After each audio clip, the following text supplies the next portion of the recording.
Electrofreeze. Left side's not dispensing. Air log. Cylinder refrigeration. Cylinder refrigeration. Left side. Checks out.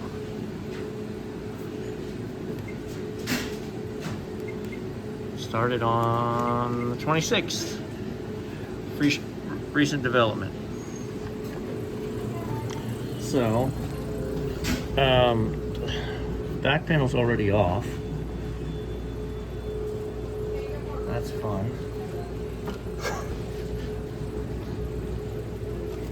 I don't think you should have a bag in here next to the belt. And there's tips. Okay, so hang on. When I put this in freeze,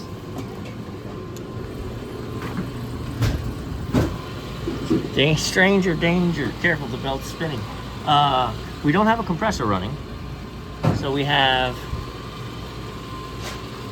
belt no compressor.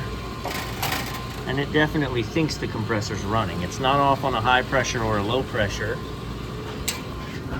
which means we're getting into the electrical pan. All right, let's do this. So we're in technician menu. Let's go diagnostic mode. Diagnostic mode will give you all the lowdown. When you pull the spigot and it pushes the button, it'll tell you. So you can go through all of your things. Hang on. So then, right, you turn on the beater motor, you hear it come on.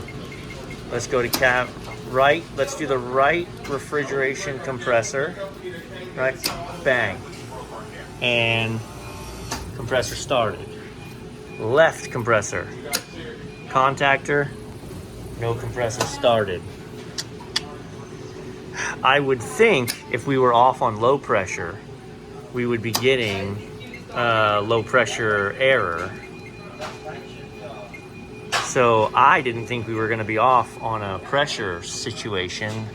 I thought we were just going to be off on a control issue. We had a bad contactor. So let's test the legs across the contactor and see if we're dropping one out. Do it with one hand. But I'm not gonna really do it again because I'm not gonna get zapped, but I've got it. Here we go. I've got the contactor in. We had 3-phase in at the top, so at the bottom, 1 to 2, 214. I can do this. Left-handed, why not? 2 to 3, 214. 1 to 3, 214. So I've got good voltage. Leaving the contactor, why ain't the compressor? A couple things going on here, but as soon as I moved this aluminum, or this wrapping, this was crimped. And this crimp has been, remember I told you the back panel was off when I got here? It's been pressed against this enough and blown out its refrigerant. Look. So, the compressor is hot as all get out. And I tried ohming it and it's closed on its own thermal. So I think I'm gonna hook gauges up to it for a minute. See what she says is up with that. Get the compressor cooled down. I just had this in my bag, so I immediately put a little more crimp on it to stop that, so. All right, so we've remedied that problem. So, based on pressures at rest, we're super low on gas. So why this isn't thrown a low comp PSI, I'm not sure. But what I did was I tapped the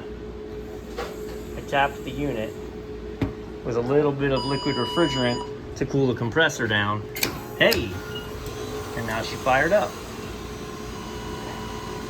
But as you can tell, we are slap out of gas. All right, we're weighing in. We're weighing in charge. We're looking kind of cyclat. We're staying away from the belt. But yeah, so what had happened was, this is a factory crimp, and it's sticking out the back. The back panel is off of this unit, and you can see where it's been smashed up against the wall. And so they bent this, and every time the solenoid opens, it doesn't leak all the time, it only leaks when the solenoid opens. So every time the solenoid opens, it leaks out. And it leaked out so bad, I'm gonna shut her down for a minute, see where we're at.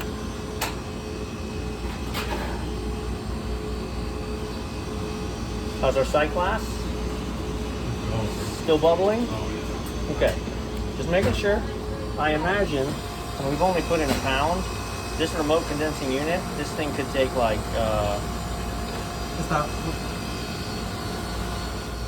Alright, so actually, we only put 2.5 pounds in it. I'm gonna hit this. We're gonna go to actual temps, and we're gonna see as the barrel pulls down like a champ. All right.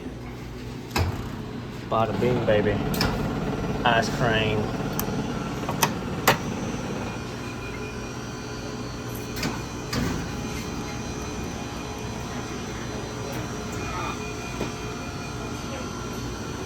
So the moral of the story is, yeah, go ahead, use the other machine, it's just fine.